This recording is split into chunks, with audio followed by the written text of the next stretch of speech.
සමන්තා චක්කවාලේසු අත්‍රා ගච්ඡන්තු දේවතා සද්ධම්මං මුනි රාජස්ස සුනන්තෝ සග්ග මොක්ඛදං ධම්ම ශ්‍රවණ කාලෝ අයං බදන්තා ධම්ම ශ්‍රවණ කාලෝ අයං බදන්තා ධම්ම ශ්‍රවණ කාලෝ අයං බදන්තා.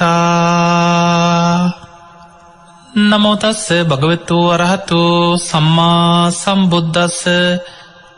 නමෝ තස්ස භගවතු වරහතෝ සම්මා සම්බුද්දස්ස. නමෝ තස්ස භගවතු වරහතෝ සම්මා සම්බුද්දස්ස. හැම දිනාටම තෙරුවන් සරණ ප්‍රාර්ථනා කරමින් අදත් ඔබේ ජීවිතයට වැදගත් ධර්ම කාරණා රැසක් ශ්‍රවණය කරන්න තමයි ලෝකෙ සක්විති රජවරු පහළ වෙන්නේ.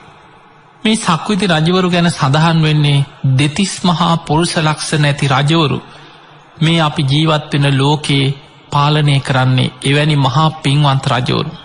ඔබ දන්නවා ලෞතර බුදුරජාණන් වහන්සේ නමකට දෙතිස් මහා පුරුෂ ලක්ෂණ පිහිටනවා. ඒ වගේම සක්විති රජ වෙන මේ ලෝකෙම පාලනය කරන මහා පුණ්‍යවන්ත රජවරු පහළ වෙනවා.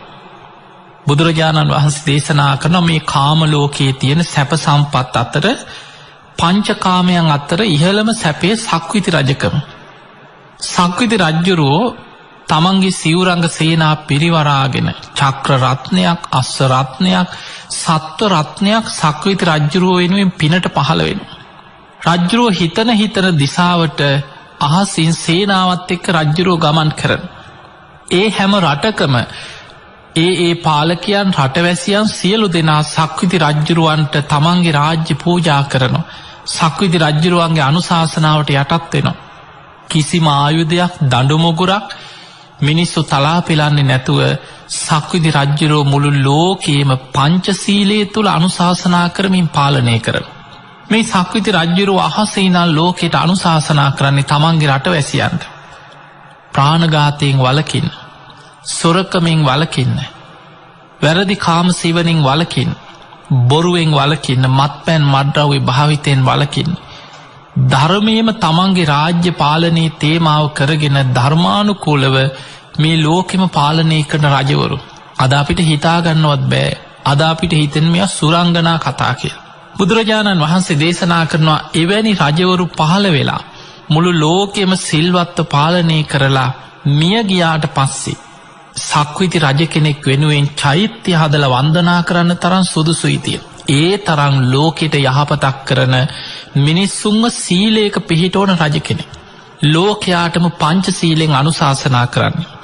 එවැනි සක්විති රජ කෙනෙක් මිය ගියාට පස්සේ බුදු කෙනෙක්ගේ ශ්‍රී දේහයක් ආදාහනය කළ යුත්තෙත් සක්විති රජ කෙනෙක්ගේ ශරීරයක් ආදාහනය කරන ක්‍රමයටමයි කියලා මහා පරිනිබ්බාන සූත්‍රය සඳහන් වෙනවා. බුදුරජාණන් වහන්සේ නමකගේ නම් අලුත් සිවුරු 500කින් කපු පොළොම් පටල 500කින් ශ්‍රී දේහේ වෙන වෙනම ඔතලා රන් දෙනක තැම්පත් කරලා සඳුන් චිතකයක් තුල ආදාහනය කරනවා. සක්විති රජ කෙනෙක් මිය ගියාට පස්සේ සිවුරු නෙමේ රත්තරම් පාට රන් සලු ගන්නේ. රන් සලු 500කින් කපු පොළොම් පටල 500කින් වෙන වෙනම ඔතලා රන් දෙනක තැම්පත් කරලා සඳුන් චිතකයක තමයි ආදාහනය කරන්න.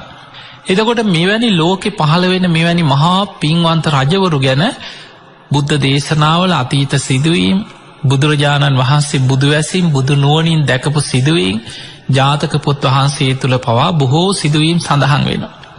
හැබැයි අද අපිට ඒවා හීනයක්. මොකද අපි ජීවත් වෙන්නේ මිනිස්සුන්ගේ ආයුෂ අවුරුදු 100නුත් පල්ලෙහාට පිරිහීගෙනම යන කාලෙක අද අපි ජීවත් වෙන්නේ. පින්වතුනි, දීර්ඝායුෂ ඇති කාලවල මනුස්ස ලෝක දිව්‍ය ලෝකවලට වඩා සැප බහුල වෙනවා කියලා දේශනාවල තියෙනවා. දීර්ඝායුෂ ඇති කාලවල ඇතැම් කාමාවචර දෙවිවරු මනුලව හිත පිහිටවනවා. අපිට දැන් දිව්‍ය ලෝකවලට වඩා මනුස්ස ලෝක හොඳයි කියලා දෙවියන් පවා මනුලව සැප සම්පත් දැකලා මනුස්ස ලෝකෙ හිත පිහිටවනවා දීර්ඝායුෂ ඇති කාලවල. හැබැයි මිනිස්සුන්ගේ ආවිෂ පිරිහිලා ආවිෂ පිරිහෙන්නේ අකුසල් බලවත්වීම නිසා. කෙලෙස් බලවත්වීම නිසා පරම්පරාවෙන් පරම්පරාවට මනුස්්‍යයන්ගේ ආවිෂ පිරිහීගෙන එනවා. එහෙම ආවිෂ පිරිහීගෙන ඇවිල්ලා මනුස්්‍යයන්ගේ ආවිෂ අවුරුදු 100ට පිරිහෙනකොට මේ ලෝකෙ මිනිස්සුන්ගේ හිත්වල ඇතිවෙන්න තියෙන සියලු පාපි අකුසල් බලවත් වෙලා අවසානයි කියන. දීඝනිකායේ චක්‍රවර්ති සීහනාද කියලා සූත්‍රයක්. මේ දේශනාවේ බුදුරජාණන් වහන්සේ පෙන්නනවා මිනිස්සුන්ගේ ආයුෂ අවුරුදු 100 වෙනකොට කෙලෙස් ඇවිස්සිච්ච කෙලෙස් බලවත් වෙච්ච මිනිස්යන්ගේ හිත්වල භයානක අකුසල් 3ක් විකෘති විදිහට මතුවෙනවා. අධර්ම රාගයයි, විෂම ලෝභයයි, මිත්‍යා ධර්මයයි කියන තුන බලවත් වෙනවා. මේ අකුසල් 3 මතුවෙන්නේ මිනිස්සුන්ගේ ආයුෂ අවුරුදු 100 මට්ටමට පිරිහෙනකොට. අධර්ම රාගය, විෂම ලෝභය, මිත්‍යා ධර්මය. මෙන්න මේ අකුසල් 3 බලවත් වෙනකොට මිනිස්සු කෙලෙස් වලින් විකෘති සත්තුන්ට අන්ත පිරිසක් බවට පත් වෙනවා. අර 100ට පිරිහිච්ච ආයුෂ පරම්පරාවෙන් පරම්පරාවට වේගෙන් පහළට පිරිහීගෙන මිනිස්සුන්ගේ ආයුෂ අවුරුදු 10 දක්වාම පිරිහෙනවා කියලා සඳහන් වෙනවා. අවුරුදු 10ට මිනිස්සුන්ගේ ආයුෂ පිරිහෙනකොට මනුස්්‍යයන්ගේ හිත්වල ඇතිවෙන තියෙන සියලු අකුසල් බලවත් වෙලා විකෘති වෙලා ඉවරයි. අර අධර්ම රාගයේ, විෂම ලෝභයේ, මිත්‍යා ධර්මයේ කොච්චර බලවත්ද කියන්නේ. එකිනෙකා බල්ලෝ බලල්ලු තිරිසන්නුන්ට අන්තයි කියනවා. රාගයෙන් විකෘති වෙලා ඉන්නේ. සත්තු වගේ. මේ මගේ අම්මා නේද? මේ මගේ සහෝදරයා නේද? මේ මගේ දරුවෙක් නේද? ඥාතියෙක් නේද? ඒ සමාජ සම්මත සීමා ඉක්මවා යනවා. ඊළඟට ද්වේෂයෙන්, වෛරයෙන් එකිනෙකා දිහා ලේ පිපාසාවෙන් සත්තු වගේ කියන මිනිස්සු දිහා බලන්න. ලෝකේ වෙනකොට මිනිස්සුන්ගේ ආයුෂ අවුරුදු 10ට පිරිහෙනකොට ලෝකේ බලවත්ම දේ නියත මිත්‍යා දෘෂ්ටියයි කියන. පින්පව් කුසල් අකුසල් හොඳ නරක ලෝකේ අහන්නවත් නැති කාලයක්. ඒ වෙනකොට බලවත්ම දේ නියත මිත්‍යා දෘෂ්ටිය. දේශනාවේ සඳහන් වෙනවා මහණෙනි මිනිස්සුන්ගේ ආයුෂ අවුරුදු 10 වෙනකොට ලෝකේ කුසල් කියන වචනේවත් අහපු කෙනෙක්වත් හොයාගන්න නැහැ කියලා. එහෙනම් ඊට බොහෝ කාලයකට පෙර ධර්මයේ අතුරුදහන් වෙලා අවසන් වෙනවා. දැන් බලන්න අපිට පේනවා මිනිස්සුන්ගේ ආයුෂ අවුරුදු 100න් පහළට පිරිහෙනකොට මිනිස්සු කොච්චර කෙලෙස් වලින් විකෘති වෙනවද? එහෙම විකෘති වෙලා මිනිස්සුන්ගේ ආයුෂ අවුරුදු 10ට ලං වෙනකොට අන්තක්කල්ප විනාශයක් සිද්ධ වෙනවා. ඒ අතරතුර විටින් විට ස්වභාවික විපත් ව්‍යසන ඒවැ මිනිස්සු 100 දහස් ගණන් ලක්ෂ ගණන් විනාශ වෙමින් ගිහිල්ලා මිනිස්සුන්ගේ ආයුෂ අවුරුදු 10 වෙනකොට ලෝකෙම දින 7ක් ඇතුළත මිනිස්සු මරාගෙන ලේ විලක් බවට පත් වෙලා යන විනාශයක් ගැන සඳහන් වෙනවා. ඒකට ධර්මයේ කියන්නේ සත්ත අන්තක්කල්ප විනාශය. මහා ධාරානිපාත වර්ෂාවක් දින 7ක් පුරා ලෝකෙට ඇදහැලෙනවා. කෙලෙසුන්ගෙන් විකෘති වෙච්ච මිනිස්සු මේ වර්ෂාවත් එක්ක මිනිස්සුන්ගේ මනස විකෘති වෙනවා කියන. මේ සාමාන්‍ය වැස්සක් නෙමෙයි, මිනිස්සුන්ගේ මනස විකෘති වෙලා යන දෙයක්. ඒ විකෘතියට පෙර දේවතාවරු පින් ඇති කීප දෙනෙක් හරි හිටියොත් ඔවුන්ට බේරෙන්න මඟ කියාගෙන යනවා. මිනිසුන් අතර කියාගෙන යනවා තව ටික කාලෙකින් මේ වගේ මහා වර්ෂාවක් පහළ වෙනවා. දින 7ක් පුරා එක දිගට වහිනවා.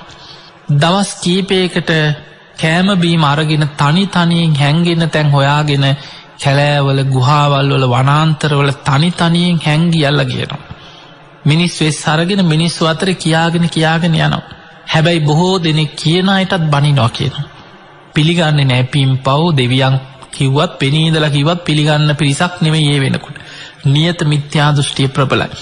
නමුත් ඒ අතර පින් ඇති කීප දෙනෙක් දින කීපයකට කෑම බීම වතුර අරගෙන ගිහින් තනියෙන් හැංගෙනවා කියන.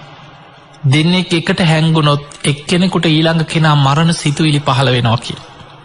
මේ දින 7 පුරාම මහා වර්ෂාවක් වැටෙනකොට මිනිස්සුන්ගේ මනස විකෘති වෙලා දකින අය පස්සේ ලේ පිපාසාවෙන් සත්තු වගේ පන්න එකිනෙකා මරා ගන්නවා කියන. දින 7ක් අවසන් වෙනකොට ලෝකෙම ලේ විලක් බවට පත් වෙලා අර තනියෙන් හැංගිච්ච ටික දෙනෙක් විතරක් බේරෙනවා. ඒ විදිහට තමයි අපි මේ ඉන්න අන්තක්කල්පය විනාශ වෙන්නේ. ඒකට ධර්මයේ කියන්නේ සත්ත අන්තක්කල්ප විනාශය. ඒ අතර අර ජීවිත බේරගත්ත ටික දෙනාගෙන් ඊළඟට ටික ටික ඒ අය ගුණධර්ම පුරන්න පටන් ගැනීම තුළ පරම්පරාවෙන් පරම්පරාවට ආයුෂ ටික ටික වැඩිවෙවී ආපහු ආයුෂ වැඩිවේගෙන යනවා. එහෙමනම් අපිට පේනවා අපි දැන් ඉන්න කාලේ දැන් ඔබ මේ කාරණා ටික අහගෙන හිටපුවාම ඔබ ඉන්න කාලේ ගැන හිතන්න. අද අපි ඉන්නේ මිනිස්සුන්ගේ ආයුෂ අවුරුදු 70 75 80 වගේ කාල පරාසයක. අද ලෝකෙ පුරා කෝටි 700කට වඩා ජනතාවක් ලෝකෙ ජීවත් වෙනවා. මේ මිනිස්සුන්ගේ සාමාන්‍ය ආයුෂ අරගෙන ගන්න බලද්දී අද සාමාන්‍යයෙන් අවුරුදු 70 72 75 අවුරුදු 76 78 ඔය වගේ තමයි සාමාන්‍ය ආයුෂ. ඔබ බලන්න ලෝකයේ බොහෝ රටවල් කාන්තාවකගේ ආයු අපේක්ෂණේ පිරිමියෙකුගේ ආයු අපේක්ෂණේ මේ විදිහට ඒ රටවල් වල ආයු අපේක්ෂණ ගණනය කරන සාමාන්‍ය මැරෙන අයගේ සාමාන්‍යයක් අරගෙන. ඒ අතර සමහර අප්‍රිකානු රටවල් සාමාන්‍ය ආයු අපේක්ෂාව අවුරුදු 40 50 55 අතර.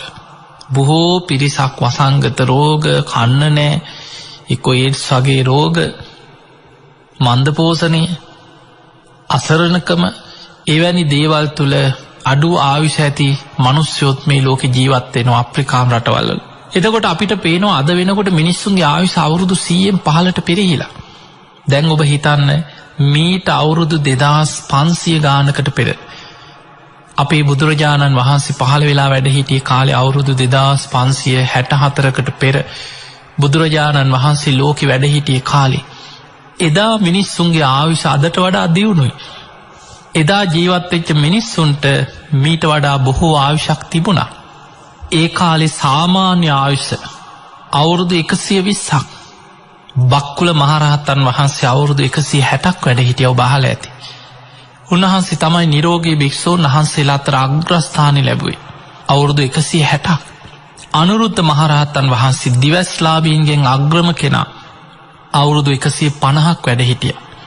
ඒ අතර ආනන්ද හාමුදුරුවෝ මහා කාශ්‍යප මහරහතන් වහන්සේ බොහෝ භික්ෂූන් වහන්සේලා අවුරුදු 120 වැඩ හිටිය ආයුෂ වින්දනය කරපු මහරහතන් වහන්සේලා ගැන සඳහන් වෙනවා. ගිහි අය අතර ගත්තත් ඔබ දන්නවා විසාකා උපාසිකාව දරුවෝ 20 දෙනෙක්ගේ අම්මා කෙනෙක් කියලා සඳහන් වෙනවා. අවුරුදු 120ක් ජීවත් වුණා. එහෙමනම් ඒ කාලේ බලන්න විසාකාව දරුවෝ 20 දෙනෙක් හදලා වඩලා ලොකු මහත් කරලා කාන්තාවක් හැටියට දැන් කෙනෙකුට හිතෙන්න පුළුවන් අද තමයි දියුණු අද තමයි පහසුකම් තියෙන්නේ අද හැමදේම තියෙනවා විටමින් වර්ග කෑම බීම පහසුකම් වෛද්‍ය තාක්ෂණي හැබැයි එදා බුදුරජාණන් වහන්සේගේ කාලේ දැන් බලන්න විසාකාව අවුරුදු 120ක් ජීවත් වුණා. අද වෙනකොට කාය ශක්තිය පිරිහිලා ඔබ හොඳටම බලන්න.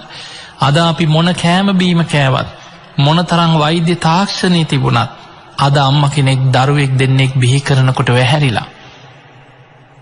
එක්කෝ කොන්දෙන් පල්ලෙහා පණ නෑ එක්කෝ ස්නායුවක් හැපිලා කියනවා. ස්වභාවිකව දරුවෙක් බිහි කරගන්න බෑ. නොඑක් සැත්කම් කරන්න වෙනවා. ඊළඟට කාය ශක්තිය නෑ. කොයිතරම් මිනිස්සුන්ගේ කාය ශක්තිය පිරිහිලාද. අද අවුරුදු 30 40 වෙනකොට ලෙඩ ගොඩක්. හැම මිනිස්යාටම කෑම කනවා වගේ අනිවාර්යෙන් බෙහෙත් අහුරක් ඕන. වයසට යන්න බෙහෙත් අහුරක් එක්ක බොහෝ පිරිසක් අද ජීවත් වෙනවා. ඒ නිසා අපේ කාය ශක්තිය වේගෙන් දුර්වල වේගෙන යන කාලය. ඔබ ගණනය කරලා බලන්න අපේ බුදුරජාණන් වහන්සේ වැඩ හිටිය කාලේ ගැන මීට අවුරුදු 2500 ගානකට 600ක විතර කාලේ. මිනිස්සුන්ගේ සාමාන්‍ය ආයුෂ අවුරුදු 120යි. අද වෙනකොට ඔබ හිතන්න 70ට 70 80 අතර අපි නිකන් හිතමු 70යි කියලා. අවුරුදු 2560 ගානක් යනකොට 60 ගානත් අයින් කරමු. අවුරුදු 2500ක් කියලා හිතන්න. අවුරුදු 2500ක් තුල සාමාන්‍ය මිනිස්යාගේ ආයු අපේක්ෂණ 120 ඉඳන් 70ට පිරිහිලා. ඒ කියන්නේ මිනිස්සුන්ගේ ආයුෂ අවුරුදු 50ක අඩුවීමක් තියෙනවා. අවුරුදු 50කින් ආයුෂ අඩු වෙන්න ගත වුණේ අවුරුදු 2500ක් වගේ කාලයක් නම් ඔබට දැන් හොයාගන්න පුළුවන් මිනිස්සුන්ගේ ආයුෂ අඩු වෙවි යන වේගය. අවුරුදු 100කට අවුරුදු 2ක වගේ ප්‍රමාණයකින් තමයි ආයුෂ අඩු වෙවි යන්නේ. පරම්පරා 2කට අවුරුද්දකින් 2කින් ආයුෂ අඩු වෙවි යනවා. හොයන්න බැරි එකයි. අපිට මේ ආවිෂ අඩු වෙනවා කියන එක පාට පරම්පරාවෙන් පරම්පරාවට බලලා එක පාට තීරුම් ගන්න බැරි අන්න ඒ නිසයි. පින්වතුනි මේ වේගෙන් ආවිෂ අඩුවේගෙන ගියොත් ඔබ හිතන්න තවත් අවුරුදු 2500ක් අනාගතයට අද ඉඳන් තව අවුරුදු 2500ක් අනාගතයට ඔබ හිතන්න මේ වේගෙන් මිනිස්සුන්ගේ ආවිෂ අඩුවේගෙන ගියොත් තවත් මේ තියෙන ආවිෂෙන් අවුරුදු 50ක් අඩු වුණොත් බුදුරජාණන් වහන්සේ පිරිනිවන් පාල අවුරුදු 5000ක් වෙනකොට ඒ කාලේ ජීවත් වෙන අනාගතයේ මිනිස්සුන්ගේ සාමාන්‍ය ආයුෂ අවුරුදු 20ට පිරිහිච්ච මිනිස්සු. එහෙමනම් අපිට පේනවා ධර්මයේ සඳහන් වෙන ධාතු පරිනිර්වාණි සිරිපා සටහන් මැකෙන බුද්ධ අධිෂ්ඨාන අවසන් වෙන බුද්ධ ශක්තිය ලෝකෙන් අවසන් වෙන දවස බුදුහාඳුරු පිරිනිවන් පාල අවුරුදු 5000ක් වෙන වෙසක් පොහොය දවස වෙනකොට සාමාන්‍ය ජීවත් වෙන මිනිස්සුන්ගේ ආයුෂ අවුරුදු 20ට පිරිහිච්ච මිනිස්සු. ඒ වෙනකොට මිනිස්සු කෙලෙස් වලින් ගොඩාක් විකෘති වෙච්ච සත්තු වගේ. ඒ 20 ආයුෂ අවුරුදු 10ට පිරිහෙන්න ලොකු කාලයක් යන්නේ. අවුරුදු 10ට මිනිස්සුන්ගේ ආයුෂ පිරිහෙනකොට මුර්ග සංවර්ෂා වැහැලා එකිනෙකා ලේ පිපාසෙන් මරාගෙන ලෝකෙම ලේ විලක් වෙලා මේ අන්තක්කල්ප විනාශ වෙලා යනවා. ඒ නිසා පින්වතුනි අපි මේ දවසින් දවස අනාගතය කිය අපි දවසින් දවස මේ යන්නේ පරම්පරාවෙන් පරම්පරාව විනාශි පැත්තකට. මේ ලෝකේ මිනිස්සුන්ගේ කෙලෙස් විකෘති වෙවි අකුසල් බලවත් වෙවි විකෘති වෙවි යන පැත්තකට අපි මේ වේගෙන් යන්නේ දවසින් දවස යන්නේ. ඒ නිසා අපිට ලෝකෙ වෙනස් කරන්න බැරි වෙයි.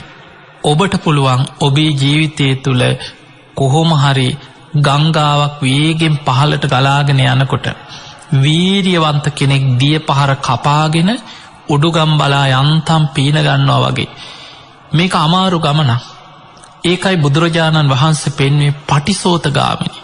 බොහෝ පිරිසක් අර ගඟේ ගහගෙන රැල්ලටම ගහගෙන යනවා. වීරියවන්ත නුවණ තියෙන සිහි කල්පනාව තියෙන කීප දෙනෙක් මේ දිය පහර කපාගෙන සැඩ පහර කපාගෙන පීනගෙන තමන් කොහොම හරි මේ අතරමං වීමෙන් නිදහස් වෙලා ගොඩ වෙනවා. අන්නේ පිණිස උත්සාහය වීරිය ඇති කරගන්න දක්ෂ වෙන්න.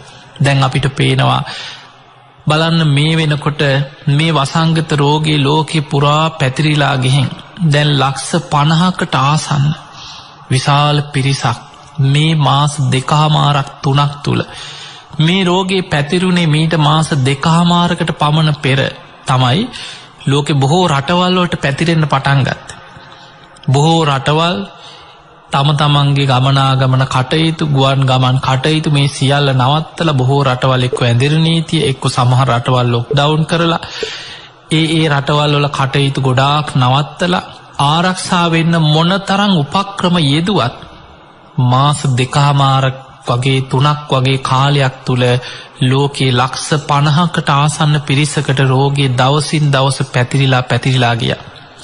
අද මේ වෙනකොට ලෝකේ බොහෝ බලවත් දියුණු රටවල් මේ රෝගී ඉදිරියේ අසරණව කරගන්න දෙයක් නැති තැන එදිනෙදා කටයුතු ඒ රටවල් වල ආර්ථික කඩාගෙන වැටෙනකොට ආයෙම සාමාන්‍ය විදිහට රටවල් අරිනවා. තමන්ගේ ආරක්ෂාව හදාගෙන තමන් වෙනද වගේ ගිහින් වැඩ කරා. ඒ නිසා අපිට අනාගතේ අපිට පේනවා කවදා හෝ මේ රෝගයට බෙහෙතක් ඖෂධයක් හොයාගන්න දවසක් එනතේ මේ වසංගතයත් එක්ක ලෝකයාට ජීවත් වෙන්න වෙනවා. දවසින් දවස දැන් බලන්න ඔබ මේ කොරෝනා විතරක් නෙමෙයි.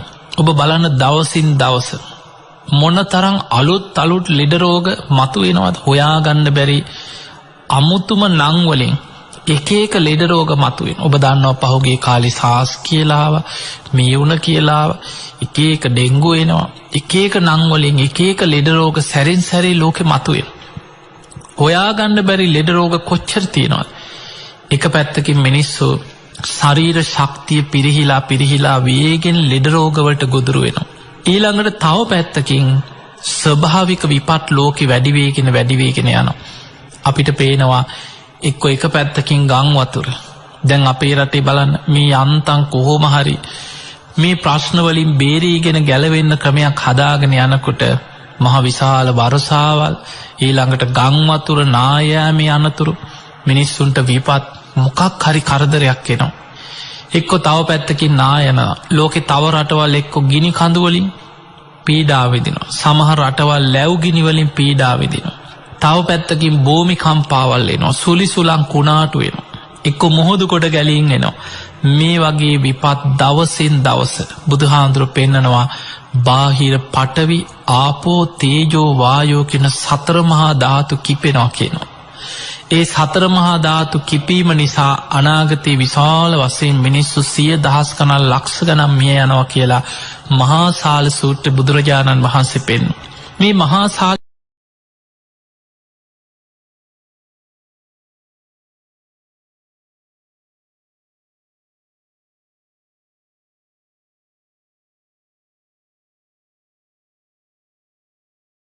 සූත්‍රය දිහා ගත්තහම මේක තියෙන්නේ අංගුත්තර නිකායේ තික නිපාතේ. බුදුරජාණන් වහන්සේ වැඩ හිටිය කාලේ එදා ජීවත් වෙච්ච බමුණෙක් මහා සාල කියන්නේ මේ බමුණගේ නම. ඔහු බුදුරජාණන් වහන්සේගෙන් විමසනවා ස්වාමීනි භාග්‍යතුන් වහන්සේ මම අහලා තියෙනවා මෙහෙම කතාවක්.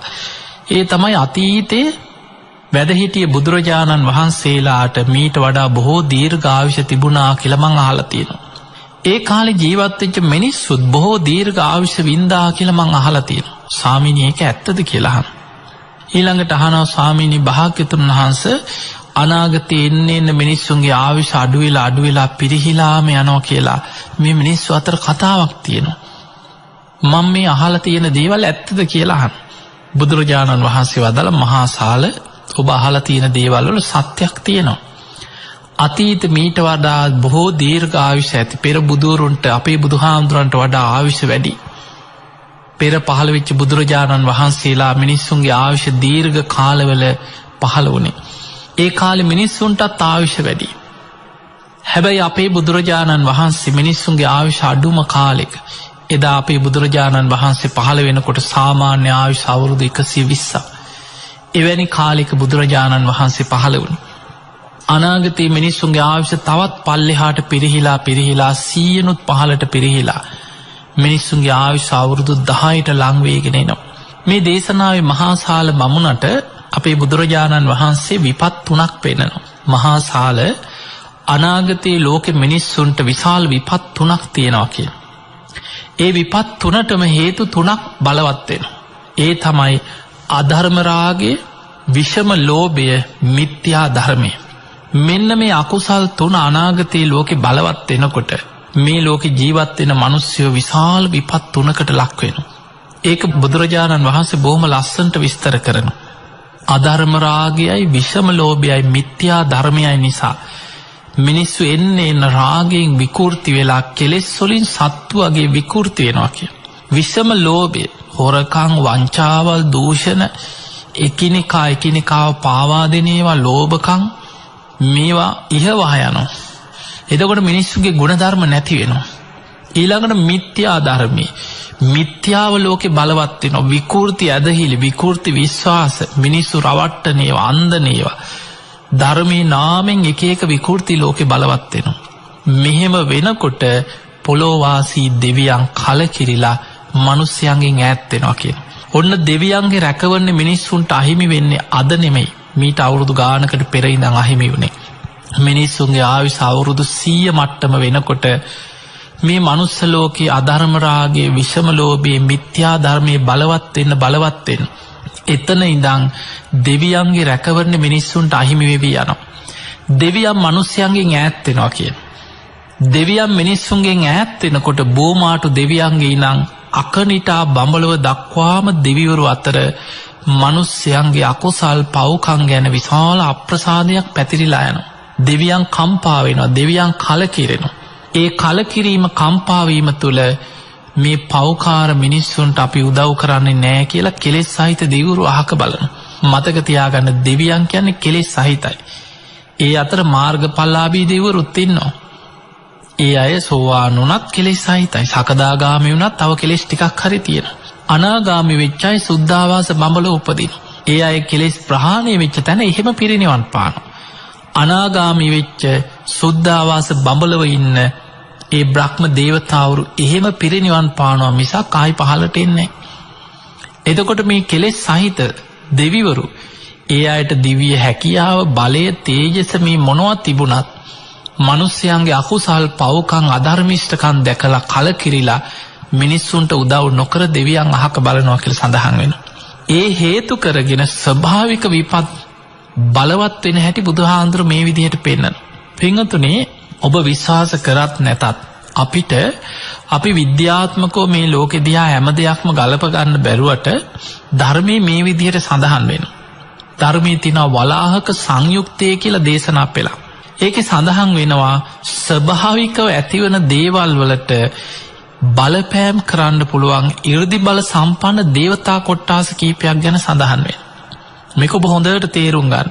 අපි දන්නවා වැස්ස වහිනවා. මේ දෙවියන් නිසා වහිනව නෙමෙයි. ඒක හොඳට තේරුම් ගන්න. මේ දෙවියන් වස්සනවවත් දෙවියන් නිසා වහිනව නෙමෙයි. මේක ස්වභාවික සංසිද්ධියක්. වැසි චක්‍රය කියලා එකක් ඔබ අහලා ඇති, ඉගෙනගෙන ඇති. වැස්ස ඇතිවෙන හැටි. එතකොට මේක විද්‍යානුකූලව ඊළඟට ඒ කාලගුණ විද්‍යාඥයන් මේක ලස්සනට විස්තර කරනවා. වැස්ස ඇතිවෙන හැටි. හැබැයි මේ ස්වභාවිකව ඇතිවන වැස්සට 이르දීම් බලපෑම් කරන්න පුළුවන් දේවතාවරු කොටසක් දිව්‍ය ලෝකවල ඉන්නවා. ඒ අයට ධර්මයේ කියන්නේ වැස්ස වලාහක දෙවිවරු. ඒ අයට පුළුවන්. හැබැයි මේ දෙවියන් මිනිස්යාගේ යහපතට වැස්සට බලපෑම් කරන්නේ මිනිස්සු ගුණධර්ම රකින්න තාක්කල් විතරයි කියන. මිනිස්සු අකුසල් කරනකොට, පව්කම් කරනකොට, මනුස්ස ලෝකේ අධර්මිෂ්ඨකම් බලවත් වෙනකොට ඒ දෙවියන් තමන්ගේ පාඩුවේ අහක බලාගෙන ඉන්නවා. කොච්චර වැහැලා විනාශ වෙලා ගියත් වැස්සවලාහක දෙවියන් පෞකාර අධර්මිෂ්ඨ ලෝකයාට මිනිස්යන්ට උදව් කරන්න ඉදිරිපත් වෙන්නේ. ඒ දෙවියන්ගේ පාඩුවේ දෙවියන් අහක බලාගෙන ඉන්නවා. මොනතරම් නියඟ දුර්භික්ෂ ඇති වෙලා වැස්ස නැතුව මොනතරම් විනාශ සිදුවේගෙන ගියත් ලෝකේ වැස්සවලාහක දෙවියන් තමන්ගේ 이르දි බලයෙන් මනුස්ස ලෝකෙ මිනිස්සුන්ට පිහිට වෙන්නේ නැහැ. ඇයි? මනුස්ස ලෝකේ අධර්මිෂ්ඨකම් පව්කම් දකිද්දී දෙවියන් අහක බලනවා. ඒ නිසා ස්වභාවිකව වහින වැස්ස ඒ විදිහටම වහිනවා. වැහැලා විනාශයක් වෙන්න තියෙනවා නම් ඒක ඒ විදිහටම වෙනවා. ස්වභාවිකව ඇතිවෙන විශාල නියඟ දුර්භික්ෂ ඒ විදිහටම වෙනවා. ඒ කියන්නේ දෙවියන් ස්වභාව ධර්මයේ මිනිස්යාගේ යහපතට පාලනය කරන එක විතරක් නැති වෙනවා. ඊළඟට ධර්මයේ සඳහන් වෙනවා, ඔබ දන්නවා සුළං හමනවා. මේ ලෝකේ සුළං හමන හැටි ඕනම කෙනෙක් යම් කිසි මේ ක්‍රමයේ ගැන අධ්‍යයනය කරපු කෙනෙකුට, කාලගුණ විද්‍යාඥයෙක් වුණක් කියයි අඩු පීඩනයක් තියෙන තැනට වැඩි පීඩනයක් තියෙන තැනින් හුළං හමන්නේ මෙහෙමයි කියලා. හැබැයි ඒ ස්වභාවිකව හමන හුළඟට ඒකේ වේගය පාලනය කරන්න පුළුවන්, දිශාව වෙනස් කරන්න පුළුවන් 이르දි බල සම්පන්න දේවතා කොටසක් ගැන ධර්මයේ සඳහන් වෙනවා. ඒ අයට ධර්මයේ කියන්නේ වාත වලාහක දේවතාවරු කියලා. ඒ දෙවියන්ට 이르දි බලයෙන් සුළඟේ දිශාව පාලනය කරන්න පුළුවන් කියන. සුළඟේ වේගය පාලනය කරන්න පුළුවන්. ඒ අවශ්‍ය නම් විතරයි. හැබැයි මිනිස්සු අධර්මිෂ්ඨ වෙනකොට, පව්කම් කරනකොට, අකුසල් බලවත් වෙනකොට, අර අධර්ම රාගයේ, විෂම ලෝභයේ, මිත්‍යා ධර්මයේ බලවත් වෙනකොට සුළඟ වේගයට බලපෑම් කරන්න පුළුවන් දෙවිවරු පවා අහක බලාගෙන ඉන්නවා. වෙන්න යන විනාශය ඒ විදිහටම වෙනවා. සුලි සුළඟක්, විශාල කුණාටුවක්, ව්‍යසනයක් වෙලා මිනිස්සුන්ට මොනතරම් හානි විපත් ආවත් ඒ වාත වලාහක දෙවියන් ස්වභාවිකව වෙන දේ ඒ විදිහට වෙන්න ඇරලා අහක බලාගෙන ඉන්න. ඒකට බලපෑම් කරන්නේ. ඇයි? මනුස්ස ලෝකේ අධර්මිෂ්ඨකම් ගැන කලකිරිලා. ඊළඟට බුදුහාඳුරෝ පෙන්නනවා මේ පරිසරයේ සීතල උණුසුම ස්වභාවික දේවල්. සීතල ඇති වෙන එක මේ ඍතු විපර්යාසත් එක්ක උණුසුම ඇති වෙන ඒවා ස්වභාවික දේවල්. හැබැයි 이르දි බල සම්පන්න දේවතා කොටස් ගැන සඳහන් වෙනවා සීත වලාහක දෙවිවරු, උන්හ වලාහක දෙවිවරු කියලා. ඒ දෙවියන්ගේ 이르දි බලයෙන් පරිසරයේ සීතල උණුසුම අඩු කරන්න, වැඩි කරන්න, ඕනම විදිහකට වෙනස් කරන්න පුළුවන් 이르දි බලයක් තියෙනවා. හැබැයි මේ දෙවියන් මිනිස්යන්ගේ යහපතට උදව් කරන්නේ මිනිස්සු ගුණධර්ම රකින්න කාලවල විතරයි කියන. එහෙමනම් අපිට පේනවා මේ ස්වභාව ධර්මයේට වැස්ස, සුළඟ, සීතල උණුසුම වේවා ස්වභාවිකව වෙන දේවල් පාලනය කළ හැකි දෙවිවරු පවා මිනිස්සු අධර්මිෂ්ඨකම් කරනකොට, පව්කම් කරනකොට, අකුසල් බලවත් වෙනකොට දෙවියන් අහක බලන. ඒක වෙන්නේ මේ වගේ. දැන් ඔබ හිතන්න, දෙවියන් කියන්නේ කාම ලෝකයේම පිරිසක්. මනුස්ස ලෝකයේ අයිතිත් කාම ලෝකවලටමයි. දිව්‍ය ලෝකයිතිත් පංචකාමයන්ගෙන් යුක්ත කාම ලෝක. බොහෝ සැප සම්පත් වින්දට කාම ලෝකෙමයි දෙවියන්ට දිව්‍ය තලවල තියෙන. එතකොට කෙලෙස් සහිතයි දෙවිවරු. දජග්ග සූත්‍ර බුදුහාමුදුරුවෝ පෙන්වනවා දෙවියන්ටත් භයංවා චම්බිතත්තංවා ලෝමහංසෝවා. ඒ දෙවියන්ටත් කෙලෙස් තියෙනවා. බිය තැති ගැනීම ඇති වෙනවා. කලකිරීම දුක් දුම්නස් දෙවියන් තුලත් ඇති වෙනවා. එතකොට ඔබ හිතන්න මිනිස්යන් ගැන. දැන් ඔබ මිනිස්සුන්ට උදව් කරනවා. දැන් සමහර අය අනේ පව් අපි උදව් කරන්න ඕනේ, අපි මේ මිනිස්සුන්ට පිහිට වෙන්න ඕනේ, අපි මේ කරන්න ඕනේ, පුළුවන්කම තියෙනවා නම් අනිවාර්යෙන් දන් දෙන්න ඕනේ. එහෙම හිතන හොඳයි. එහෙම හිතලා බොහෝ පින්කම් කරන, දන් දෙන, පින්කම් කරන මහා පුණ්‍යවන්තයෝ ලෝකේ ඉන්නවා. හැබැයි එහෙම පින් කර කර යන අයටම සමහර කාලවල ඔබ දන් දීපු පුද්ගලයෝ සමහරලාට ඔබ පින්කම් කරලා අපේ හිත මිනිස්සු එකතු කරලා ඔන්න දානයක් දෙනවා. හැබැයි ඔබට පස්සේ ආරංචි වෙනවා මෙතන මේ දාන දීපු තැන වෙච්ච වංචාවල්, දූෂණ, හොරකම්, එක්කෝ ඒ කාසේ කසිප්පු පෙරලා, ඒ කාසේ මොනවා හරි තව විකෘති අකුසල් පව්කාරකම් දුරාචාර තිබිලා ඔබ දැනගන්නවා. සමහරලාට ඔබ දෙන්න හදනකොට ඔබට හිතෙනවා මේ වගේ මිනිස්සුන්ට අපි මොකටද උදව් කරේ?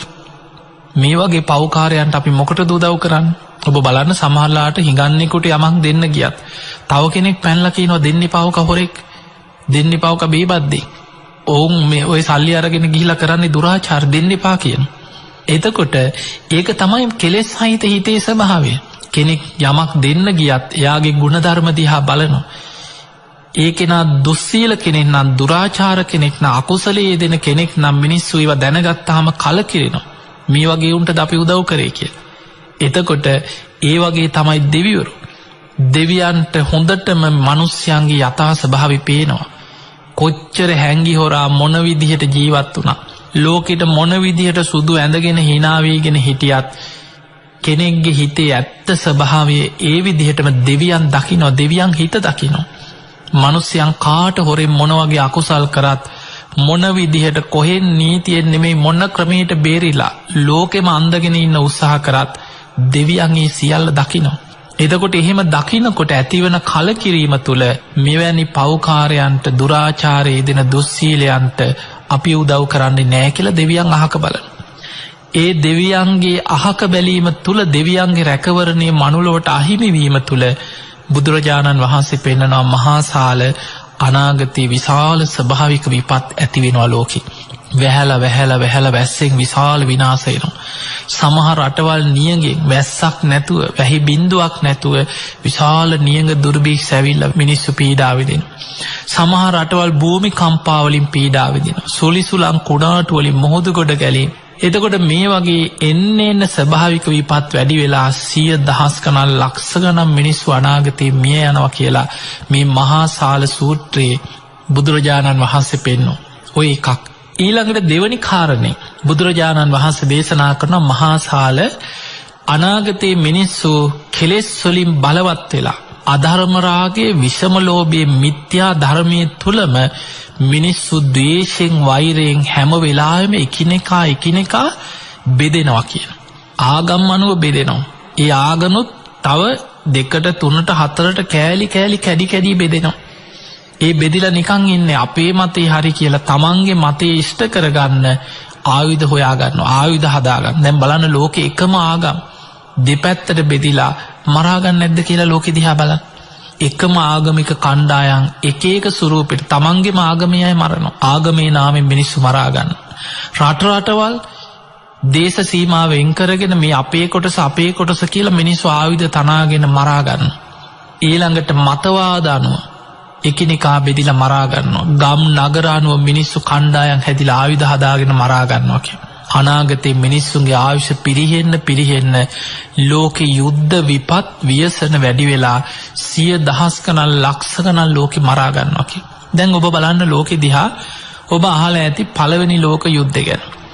දෙවනි ලෝක යුද්ධය ගැනත් අහලා ඇති. හැබැයි ඒ ලෝක යුද්ධවලදී මේ ලෝකෙ කී ලක්ෂයක් මිනිස්සු මිය ගියාද? මොනතරම් රටවල් මේවට පැටලිලා ගියාද? එක පරමාණු බෝම්බකින් ලක්ෂ ගණන් මරන්න පුළුවන් හැකියාව ඉදා තිබුණා. අද වෙනකොට ඔබ හිතන්න, අද ලෝකයේ මේ දියුණුව කියන තාක්ෂණය යොදාගත්තේ බොහෝ රටවල් සමහර රටවල් මේ වසංගතයේ දුරු කරන්න ඊළඟට මේ කන්න බොන්න නැති මිනිස්සුන්ට ඒ මිනිස්යන් වෙනුවෙන් මේකට බෙහෙතක් හොයාගන්න මේ වසංගතයට මුදලක් වෙන් කරනවට වඩා වැඩිම මුදලක් වෙන් කරන්නේ අවිආයුධ වෙනුවෙන් යුද්ධ වෙනුවෙන් එක්ක න්‍යෂ්ටික අත්හදා බැලීම වෙනුවෙන් ලෝකෙ වැඩිම මුදලක් වෙන් කරන්න.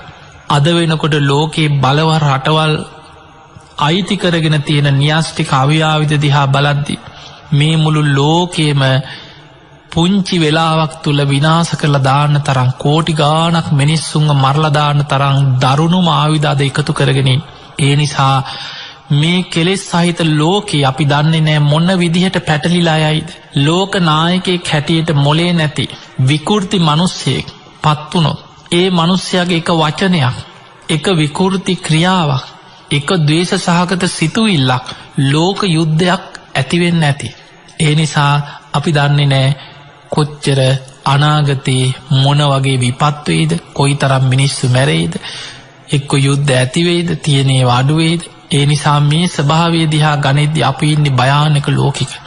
බුදුරජාණන් වහන්සේ මහා සාල බමුණට පෙන්වන මහා සාල අනාගත ලෝකයේ යුද්ධ නිසා 100,000 ගණන් ලක්ෂ ගණන් මිනිස්සු මේ යනවා කියන. එතකොට ස්වභාවික විපත් වැඩි වෙලා මිනිස්සු මැරෙනවා, යුද්ධ නිසා මිනිස්සු මේ යනවා.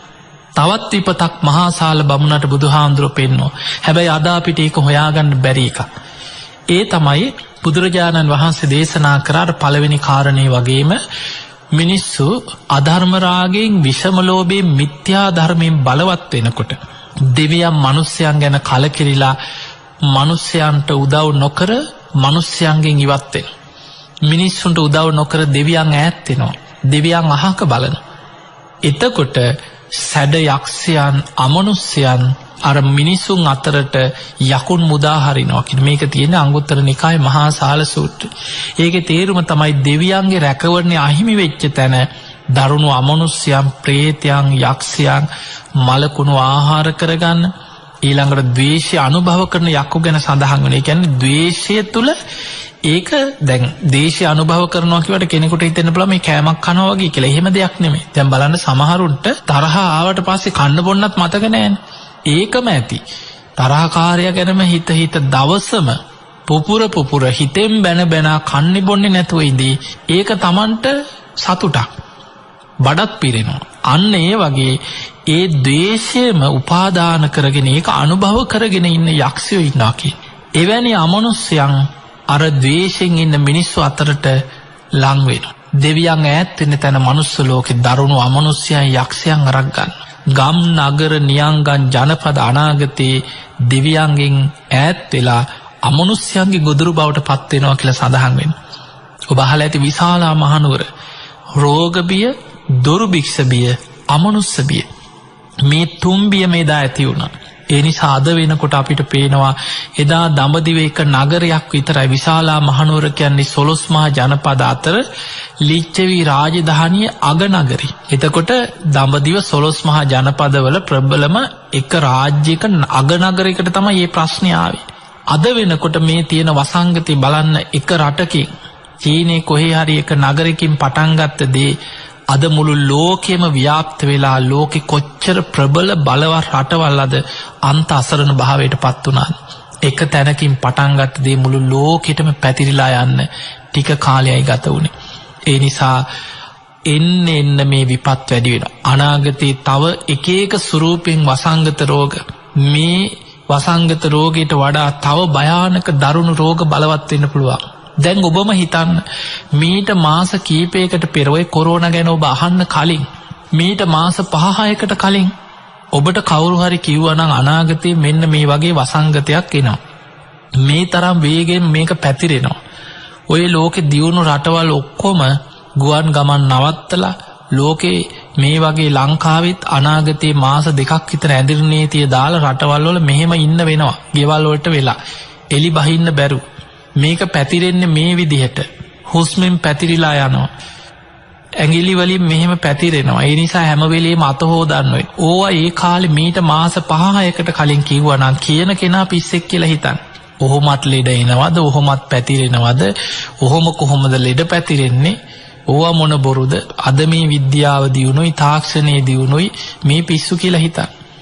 බලන්න හිතාගන්නවත් බැරි හිතපුවත් නැති දෙයක් අද මේ වෙනකොට ලෝකෙ මසරණ කරා. ඇහැට පේන්නේ නැති මේ පැතිරිලා යන මේ නොපෙනෙන මේ වෛරසය මුළු ලෝකෙ මද බලවත් රටවල් මේ තාක්ෂණය විද්‍යාව දියුණුම ලෝකෙ රටවල් අඟහරුට ගිහිල්ලා ලෝකෙ හඳේ අඟහරුගේ ජනාවාස පිහිටවන්න හිටපු රටවල් මේ අද අන්ත අසරණ භාවයට පත් වෙලා ගෙයින් එළියට බැහැගන්න බැරුව ගෙවල් ඇතුලේ කොටු වෙලා හැංගිලා ඉන්න මිනිස්සු.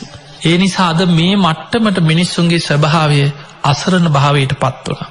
පින්වතුනි මේ හැම දෙයක් තුලම පේන්නේ අපි ජීවත් වෙන ලෝකේ යථා ස්වභාවය. ඒ නිසා ඔබට මේ දේශනාව පුරාම මම පෙන්නලා දුන්නේ මේ ලෝකයේ තියෙන අස්ථීර ස්වභාවය, භයානක ස්වභාවය. අපි සැපයි සුභයි ආත්මයි නිට්ටයයි කියලා අල්ලගන්න හදන ලෝකයේ තියෙන අනිත්‍ය ස්වභාවය, මේ ලෝකයේ තියෙන දුක් සහගත ස්වභාවය, මේ ලෝකයේ තියෙන අනාත්ම ස්වභාවය, මේ ලෝකයේ තියෙන භයංකාර ස්වභාවයයි ඔබට මේ පෙන්නලා දුන්නේ. ඒ නිසා මේ කියපු දේ යම් මට්ටමින් හරි ඔබට තේරෙනවා නම්, සසර බය දකිනවා නම්, බුදුරජාණන් වහන්සේ එක තැනක දේශනා කරා මහණෙනි මේ භයානක සංසාර ගමනේ මේ බය දකින කෙනා කවුරු සතර අපායේ මහගෙදර කරගත්ත පිරිසක් බැරි වෙලාවත් නිරයකට වැටුණා. තිරිසං අපායකට, අසුර ලෝකයකට, ප්‍රේත අපායකට වැටුනොත් ඒවැ සත්වයන් විඳින දුක ඒව ගැන නෙමෙයි මේ. එතකොට මේ හැම දෙයක් ගැනම යමෙකුට සංසාර බයක් තේරෙනවා නම්, දකිනවා නම්, බුදුරජාණන් වහන්සේ එක තැනක දේශනා කරා මහණෙනි මේ ලෝකෙ මිනිස්සු මේ සසර ගමනේ බිය දන්නවා නම් මේ භයානකකම හිස ගිනි ගත්ත කෙනෙක් ගින්න නිවන්න මහන්සි වෙනවා වගේ, ආයුධයකින් පහරක් කාපු කෙනෙක් තුවාලයක් සනීප කරගන්න වෙහෙසෙනවා වගේ අප්‍රමාදීව මොන වැඩ තිබුණත් ධර්මීය දියුණු කරගන්න, ධර්මය අවබෝධ කරගන්න මහන්සි වෙනවා කියලා. ඒ නිසා අපිට ගොඩක් වැඩ තියෙනවා, පවුල්වල වැඩ තියෙනවා, රස්සාවල වැඩ තියෙනවා, අපිට යුතුයකම් තියෙනවා. එතකොට මේවා අපි කරන්න ඕන යුතුයකම් හැටියට කළ යුතු වැඩ තියෙනවා. හැබැයි මේ සියල්ලත් එක්ක ඔබ හිතන්න ඔබ ඉන්නේ භයානක තැනක. ඔබ දැන් මැරෙන්න පුළුවන්. අපි දන්නේ නැහැ මේ වෙනකොට මොන වගේ ලෙඩක් ඔබ තුල තියෙනවද. තව සුළු මොහොතකින් අද නිදාගත්තට හිත ඇහැරෙයිද කියලා අපේ ජීවිතේ විශ්වාස නැහැ. එවැනි අනිත්‍ය වූ ජීවිතයක් එක්ක අපි ඉන්නේ. මහා පාරේ ඇවිදගෙන යද්දී ඉස්සරහිනුත් මරණේ, පිටිපස්සිනුත් මරණේ. ඉස්සරහින් ඇවිල්ලා හප්පගෙන යන්නත් පුළුවන්, පිටිපස්සෙන් ඇවිල්ලා හප්පගෙන යන්නත් පුළුවන්. ඒ නිසා එවැනි අස්තීර ජීවිතයක් තුල අර යුතුයකම්, වගකීම්, ඒ හැම දෙයක්ම එක්ක ඔබ ගැන ඔබ හිතන්න. මන් දැන් මැරුණොත් කොහේ යයිද කියලා තමන්ගෙන් අහන්න. එහෙම අහන කෙනා, නිතර තමන්ගෙන් ওই ප්‍රශ්නේ අහන කෙනා හුස්ම ටික යන්න කලින් කොහොම හරි ධර්මයේ දියුණු කරගන්නවා කියලා වීරිය වඩන. කරුණු 5ක් වඩන්න. මෙන්න මේ කරුණු 5ක් කෙටියෙන් හරි මතක තියාගන්න.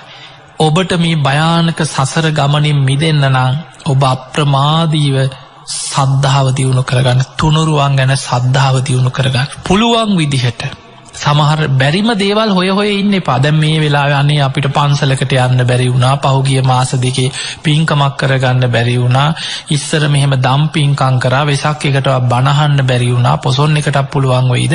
එතකොට මේ වගේ ප්‍රශ්න නෙමෙයි. පුළුවන් විදිහට ඉන්නේ කොතනද? ඉන්න තැන ඉඳන් බුදුන් අදින්න. රුවන්වැලි සෑයට යන්න බැරි වුණා නම් ගෙදර ඉඳන් හරි ඒ පැත්ත හැරිලා සිහි කරලා හිතෙන් මවාගෙන හරි බුදුගුණ සිහි කරලා බුදුන් අදින්න. ඉන්න තැන ඉඳන් බුදුගුණ සිහි කරලා තුනුරුවන් ගුණ නිතර සිහි කරගෙන හිත සද්ධාවෙන් රැකගන්න. පුළුවන් විදිහට සීල් ගන්න. පොයට සීල් ගන්න යන්න බැරි වුණා කිය ඉන්න එක නෙවෙයි. ගෙදර ඉඳන් හරි සීල් සමාදන් වෙන්න. නිති පන්සිල් රකින්න. පොයකට උපෝසතයක් රකින්න සූදානම් වෙන්න, මහන්සි වෙන්න. ගෙදර ඉඳන් හරි සීල් ගන්න. ඊළඟට දවසකට එක බණක් හරි අහන්න. මේ මාධ්‍යවල, ගුවන් විදුලිවල දැන් ඕන තරම් බණ තියෙනවා. මේ අන්තර්ජාලයේ බණ පොත්ද, කැසට්ද, ගෙවල් වල කොච්චර ඇද්ද බණ පොත්. බණ පොතක් කියවන්න, ධර්මයට ආස කරන්න, දහම් පිපාසයක් ඇති කරගන්න. ඊළඟට ඔබේ ශක්ති පමණින් දම් පින්කම් කරන්න. ලොකු දෙයක් කරන්න බැරි වුණා සතෙකුට හරි දවසේ කෑම ටිකක් දෙන්න. අසරණ සතෙකුට කුසගින්න නිවන්න පුළුවන් නම් ආත්ම 100ක් කානිසංස ලැබෙන පිනක් කියන. ඒ නිසා පින්වතුනි, පුළුවන් විදිහට සතෙකුට හරි කුසගින්න නිවන්න කෑම ටිකක් දෙන්න.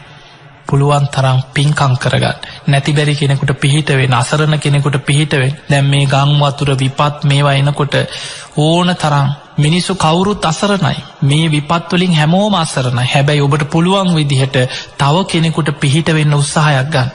ඊළඟට ප්‍රඥාව දියුණු කරගන්න. ටික ටික හරි ධර්මයේ නුවණින් විමසන්න, භාවනාවක යෙදෙන්න. අඩුගානේ වාඩි වෙලා ඉන්නකොට නිදාගන්නකම් හරි මේ අනිත්‍යයි කියලා ආයතන හය පංච උපාදානස්කන්ධය ගැන තමා තුලින් ගැඹුරින් විමසලා බලන්න. ඔන්න ඔය කරුණු පහ මේවට කියන්නේ සීක බල. සද්ධා, සීල, සුත, ත්‍යාග, ප්‍රඥා. මෙන්න මේ කරුණු පහ තමන් තුළ දවසින් දවස දියුණු කරගන්න, වර්ධනය කරගන්න මහන්සි ගන්න. ඉතින් ඔබ හැම දිනාටම ඔබේ ජීවිතය තුළ සද්ධාදී ගුණ ධර්ම දියුණු කරගෙන උතුම් වූ ධර්මීයම දියුණු කරගන්න වාසනාව ලැබේවා ලැබේවා ලැබේවා කියලා අපි ඔබ හැම දිනාටම ආශිර්වාද කරනවා. ඉතින් එහෙමනම් ඔබ හැම දිනාටමත් තුනුරුවන්ගේ අනන්ත ගුණානුභාව බලෙන් නිදුක් නිරෝගී සම්පන්නිය, තුන්රුවන්ගේ ආශිර්වාදේ රැකවරණේ සැලසේවා. හැම දිනාටම උතුම් ධර්මයේම දියුණු කරගන්න වාසනාව ලැබේවා ලැබේවා කියලා අපි ආශිර්වාද කරනවා. ආකාසට්ඨා ච බුම්මට්ඨා දේවා නාග මහිද්దికා පුඤ්ඤන්තං අනුමෝදිත්වා චිරන් රක්ඛන්තු ලෝක සාසනං. ආකාසට්ඨා ච බුම්මට්ඨා දේවා නාග මහිද්దికා පුඤ්ඤන්තං අනුමෝදිත්වා චිරන් රක්ඛන්තු දේශනං. ආකාසට්ඨා ච බුම්මට්ඨා දේවා නාග මහිද්దికා පුඤ්ඤන්තං අනුමෝදිත්වා චිරන් රක්ඛන්තු ත්වං සදා. හැම දිනාටම සම්මා සම්බුදු සරණයි.